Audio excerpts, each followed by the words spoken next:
എന്തായിരുന്നു കർത്താവായ യേശു ക്രിസ്തുവിനുമുള്ള ഭാരതത്തിൻ്റെ ചരിത്രവും അതിൻ്റെ അക്കാലഘട്ടത്തിൽ നിലനിന്നിരുന്ന വ്യവസ്ഥിതിയും.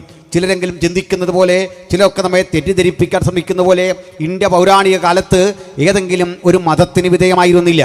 ഇന്ത്യയിൽ ഏതെങ്കിലും ഒരു മതം കൊടികുത്തി വാണുകൊണ്ട് ആ മതത്തിൻ്റെ ഇഷ്ടാനിഷ്ടകളും അതിൻ്റെ താല്പര്യങ്ങളും ഇന്ത്യക്കാരെ മുഴുവൻ ഒരുപോലെ ഭരിച്ചിരുന്നു എന്നുള്ള പൊള്ളയായൊരു വാദം ഇവിടെ നിലനിൽക്കുന്നുണ്ട്. നിങ്ങളത് സവിസ്തരം കേൾക്കേണ്ടതാണ്, ശ്രദ്ധിക്കേണ്ടതാണ്. ഞാൻ പറയട്ടെ, ചരിത്രത്തിൻ്റെ ഒരു ഘട്ടത്തിലും ഇന്ത്യ ഏതെങ്കിലും ഒരു മതത്തിന് വിധേയമായിരുന്നില്ല. ഇന്ത്യ മഹാരാജ്യത്തെ ഇന്ന് കാണുന്ന രാഷ്ട്രീയ ഭൂപടം വെച്ച് ഭരിച്ച ഒരു മതമോ ഒരു രാജാവോ ഉണ്ടായിരുന്നില്ല. എന്നാൽ പിൽക്കാലഘട്ടത്തിൽ AD-യിൽ നമ്മൾ ചില കാഴ്ചകളൊക്കെ കാണുന്നുണ്ട്. അങ്ങനെ ഭരിച്ച രാജാക്കന്മാരെ കുറിച്ചൊക്കെ കാണുന്നുണ്ട്. അത് മറ്റൊരു സത്യം. ഞാൻ എന്തിനാണ് പറഞ്ഞതെന്ന് നോക്കട്ടെ.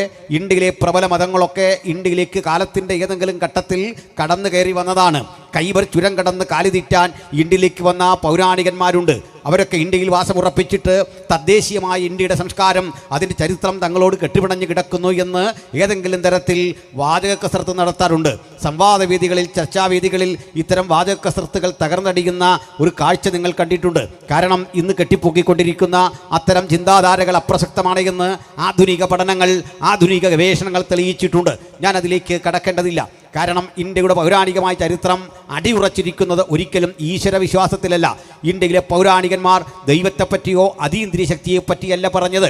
ഇന്ത്യയിലെ ഏറ്റവും പ്രസിദ്ധനായ പൗരാണികമായ അല്ലെങ്കിൽ ഏറ്റവും പുരാതനമായ ആ തത്വചിന്തകൻ അന്വേഷിച്ചെത്തിയത് നമുക്ക് എല്ലാം അറിയപ്പെടുന്നൊരു ചിന്തകനുണ്ട്. അദ്ദേഹത്തിൻ്റെ പേര് ചാർവാകൻ എന്നാണ്.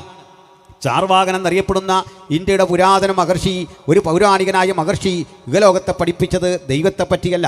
ചാർവാകൻ ഒരു ദൈവ നിഷേധിയായിരുന്നു. ചാർവാകൻ എന്നറിയപ്പെടുന്ന ആ മഹർഷി വര്യന് ആയിരക്കണക്കിന് അനുഗാമികളുണ്ടായിരുന്നു.